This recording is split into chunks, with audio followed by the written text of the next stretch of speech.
अस्सलाम वालेकुम, how are you. आज हमने जिस टॉपिक को डिस्कस करना है वो है ideology of Pakistan with reference to educational institutes.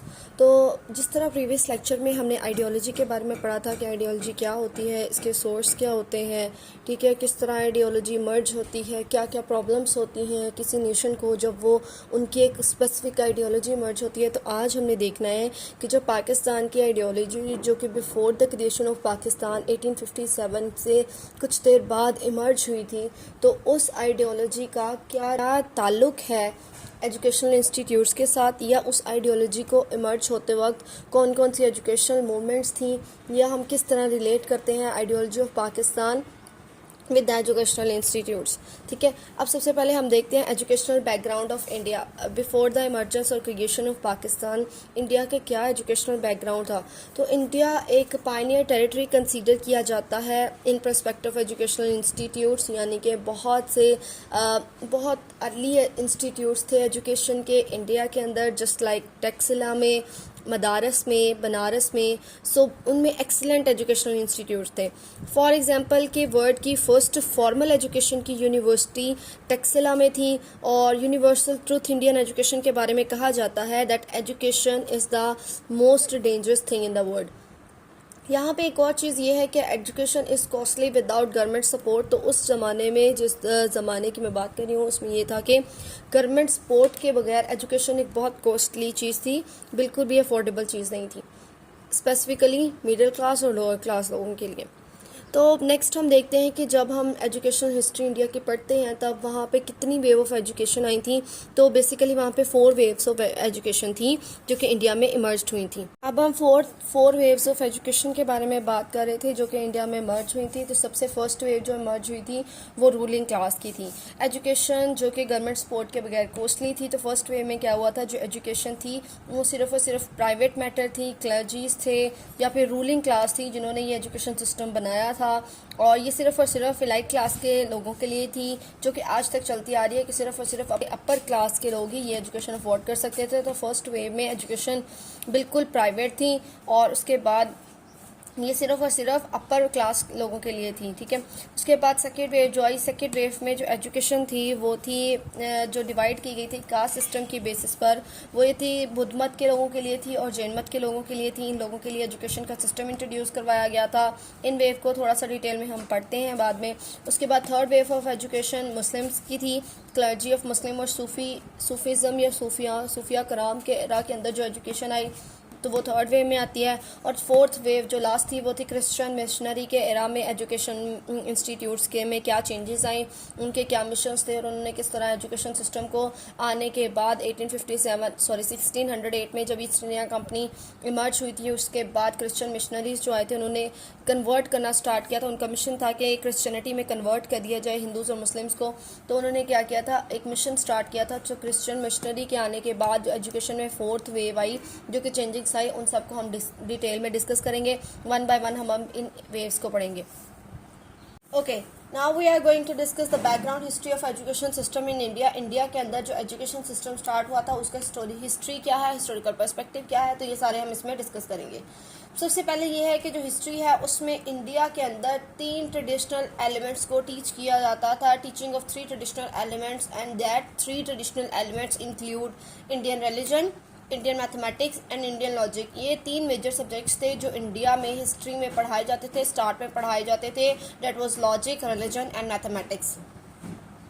Early period में क्या होता था कि एजुकेशन को डिवाइड किया जाता था on the basis of caste, on the basis of religion की बेसिस पर, कास्ट की बेसिस पर एजुकेशन को डिवाइड किया जाता था। दैट वाज के initially the education system was open to all, but later on in Hindu society it was divided on the basis of caste system. Caste system की basis पर education की division की जाती थी। There was a system, वहाँ एक system था जिसको कहा जाता है Gurukul system, and that Gurukul system was supervised by the गुरु। ये था बिगनिंग के अंदर क्या था, उनका जो सिस्टम था उसको गुरु रूल करते थे, सुपरवाइज करते थे। कास्ट सिस्टम की बेसिस पर डिवीजन होती थी और 3 मेजर सब्जेक्ट से पढ़ाए जाते थे। सेकेंड देखिए the educational system by Jain और बुद्धिस्ट। फिर उसके बाद जैन और बुद्धिस्ट आए, उनका एजुकेशनल सिस्टम में क्या चेंजेस आए, इनमें एजुकेशन के सब्जेक्ट्स कौन कौन से थे, उसमें आते हैं आर्ट्स, साइंस, पॉलिटिक्स, इकोनॉमी और उसके बाद फ़िलासफ़ी, हिस्टोरिकल ट्रेडिशंस, और उसके बाद पॉलिटिक्स आ जाता था, ग्रामर, फ़िलासफ़ी, लॉजिक, जियोलॉजी, और उसके बाद आर्ट, क्राफ्ट, ये सारे सब्जेक्ट्स पढ़ाए जाते थे। और मोस्टली अर्बन इंस्टीट्यूट्स में ग्रामर, मेडिसिन, फ़िलासफ़ी, लॉजिक ये पढ़ाए जाते थे। एजुकेशन की डिवीजन की गई थी on the basis of caste system. Caste system को मद्देनज़र रखते हुए एजुकेशन को 4 क्लासेस में डिवाइड किया गया था और 4 लेवल्स में डिवाइड किया जाता था। एजुकेशन की जब डिवीजन की गई, डिवीजन ऑफ एजुकेशन या division of classes on the basis of caste system के बेसिस पर एजुकेशन की क्लासेस बनाई गई, लेवल्स बनाए गए। तो उनमें फर्स्ट लेवल जो था वो था ब्रह्मास का। ब्रह्म को क्या पढ़ाया जाता था, उनको रिलीजन के बारे में पढ़ाया जाता था, रिलीजन की गाइडलाइंस दी जाती थी और उन्हें स्पेसिफिक किया जाता था कि वो रिलीजन की एजुकेशन इम्पार्ट करेंगे। उसके बाद सेकेंड क्लास हमारे पास आ गई खश्तरी जो थे उन्हें वारफेयर से रिलेटेड पढ़ाया जाता था, वेश्यों को कॉमर्स से रिलेटेड पढ़ाया जाता था, और लास्ट क्लास जो हमारे पास आ गई वो है शूदर के बारे में कहा जाता था that was not suitable for any educational activities. उनको सूटेबल करार नहीं दिया जाता था कि वो एजुकेशनल एक्टिविटीज़ में पार्टिसिपेट करें या एजुकेशन हासिल करें। तो इस सिस्टम का या जो वो पार्शियलिटी दिखाते थे, बायसनेस शो करते थे, उसका क्या फ़ायदा हुआ? उसका फ़ायदा आने वाले सिस्टम्स का हुआ। Other coming system get benefit of this system, उन्हें बेनिफिट हुआ। And first they gave equality to the Shudras. उन्होंने क्या किया, पहले शूदर्स को इक्वालिटी दी। फॉर एग्जांपल इस्लाम आया और सूफीज़ आए, उन्होंने क्या किया, इनको इक्वालिटी दी और उन्हें एजुकेशन में पार्टिसिपेट करने का मौका दिया। तो ये 4 क्लासेस डिवाइड हो गई थी और कास्ट सिस्टम की बेसिस पर इस तरह उन्हें स्पेसिफिक एजुकेशन दी जाती थी। नेक्स्ट हम देखेंगे इंडियन एजुकेशन सिस्टम इन मेडिवल पीरियड। मेडिवल पीरियड कौन सा था? After 1000 BC medieval period start हो जाता था, जिसमें किंगडम सिस्टम्स आए थे और उसके बाद मुगल एम्पायर्स आ गए थे। इस सिस्टम को it is also known as early modern era with perspective of education system. Educational system के हिसाब से इसको अर्ली मॉडर्न एरा भी कहा जाता है। इसमें क्या हुआ था, बहुत से मुस्लिम एजुकेशनल सेंटर्स बने थे। फॉर एग्जांपल खानका, मकतब, मोस्क, मदरसा, प्राइवेट लर्निंग सेंटर, तो बहुत से एजुकेशनल सेंटर्स मुस्लिम्स ने बना लिए थे। इस्लामिक ट्रेडिशन आ गया था इंडिया के अंदर। फॉर एग्जांपल फ़िलासफ़ी पढ़ाई जाने लगी, थियोलॉजी, एस्ट्रोनॉमी, मेडिसन, और उसके बाद रिलीजन, फाइन आर्ट्स, तो ये सब्जेक्ट्स पढ़ाई जाने लगी। इस्लामिक ट्रेडिशन, इस्लामिक कल्चर आ गया। अकबर ने भी बहुत से स्टेप्स लिए एजुकेशन के लिए। फॉर एग्जांपल उसने डेवलपमेंट की, उसने बनाए डिपार्टमेंट बनाए ऑफ शऊरत आम के नाम से उसने डिपार्टमेंट बनाया, डिपार्टमेंट ऑफ शऊरत आम। फिर उसके बाद हुमायूं ने भी एफर्ट्स की, उन्होंने क्या किया, लाइब्रेरीज़ को डेवलप की। अकबर का पीरियड बहुत ज़्यादा ब्राइट था with reference to educational institute India में, क्योंकि उसमें बहुत से डिपार्टमेंट्स बनाए गए, बहुत सी लाइब्रेरीज़ बनाई गई अकबर के एरा में। तो अकबर ने भी बहुत से स्टेप्स इंट्रोड्यूस करवाए थे एजुकेशन में, और इसके साथ साथ हुमायूं ने भी अपनी पर्सनल लाइब्रेरी बनाई, एफर्ट्स की। तो ये वाला एरा था, ये मुस्लिम्स का एरा था। इसमें मुस्लिम स्कॉलर्स ने, मुस्लिम सूफीज़ ने कौन कौन सी एजुकेशन में चेंजिंग्स करवाई, कौन कौन से एजुकेशन इंस्टीट्यूट मुतारफ़ करवाए और मुस्लिम एजुकेशन में किस तरह प्रमोशन हुई, तो इसमें हम ये वाला देखते हैं। लास्ट जो हमारे पास एरा है वो है मॉडर्न एजुकेशन का एरा। मॉडर्न एरा जब आया, जिसको ब्रिटिश कॉलोनियल एरा भी कहते हैं, तो उसमें क्या हुआ था, कॉलोनियलिज्म स्टार्ट हुई ईस्ट इंडिया कंपनी की आमद के बाद। वहाँ पे ब्रिटिश या फिर यूरोपियन मिशनरीज़ आए, उनका पर्पज़ ये था कि वो हिंदूज़ को और मुस्लिम्स को क्रिश्चियनिटी में कन्वर्ट कर दे। अब हिंदू के बारे में कहा जाता था कि वो डिवीजन की गई थी। कॉलोनियल मास्टर जब इंडिया आए तो उन्होंने कहा था कि हिंदू क्या हैं, बाय ब्लड तो वो इंडियन है, बट बाय टेस्ट वो मॉडर्न है, वो आउटसाइडर हैं। ये कॉलोनियल मास्टर्स का, ये कॉलोनियल मिशनरीज़ का उनके बारे में कहना था। मॉडर्न एजुकेशन सिस्टम जो इंट्रोड्यूस करवाया था यूरोपियन मिशनरीज़ ने, जिनका पर्पस क्या था, अब यहाँ पे उनका पर्पस क्या था इसको इंट्रोड्यूस करवाने का, the purpose was to produce scholars and teachers through teacher training. और उन्होंने बहुत से इंस्टीट्यूट्स भी बनाए। फॉर एग्जांपल कलकत्ता के नज़दीक एक इंस्टीट्यूट बनाया। ईस्ट इंडिया कंपनी ने भी एक कलकत्ता में मदरसा सेटअप किया 1781 में, और उन्होंने उसमें official language Persian and Arabic को इंट्रोड्यूस करवाया। ठीक है, फिर उसके बाद 1792 में जोनाथन डंकन ने एक संस्कृत कॉलेज बनारस में इंट्रोड्यूस करवाया, और उसके बाद लॉर्ड वेलेस्ले ने इस्टेब्लिश किया फोर्ट विलियम कॉलेज 1800 के अंदर for the training of civil servants of the company. तो ये कहा जाता है कि एजुकेशन के बारे में बाद में जब मॉडर्न एजुकेशनल पीरियड आया तो उसमें एजुकेशन में जो डिवीजन हुई थी वो 3 क्लासेस के अंदर जो डिवीजन थी वो रूलिंग क्लास थी, एक मिडिल क्लास थी और लोअर क्लास थी।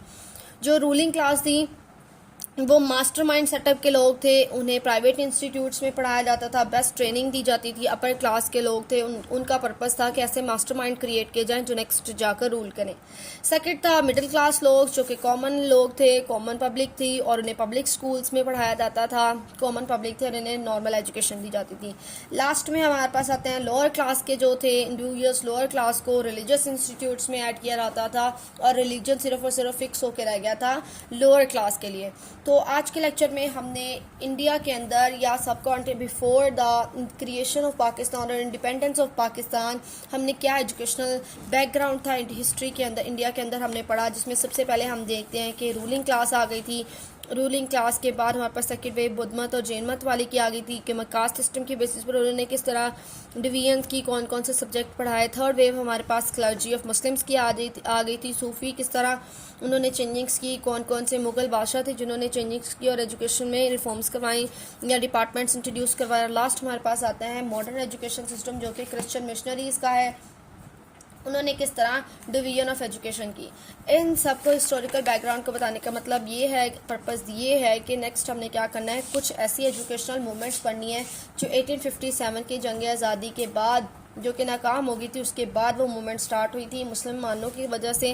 कुछ Aligarh movement, Deoband movement, Aligarh movement, इन मूवमेंट्स को हमने नेक्स्ट लेक्चर में डिस्कस करना है।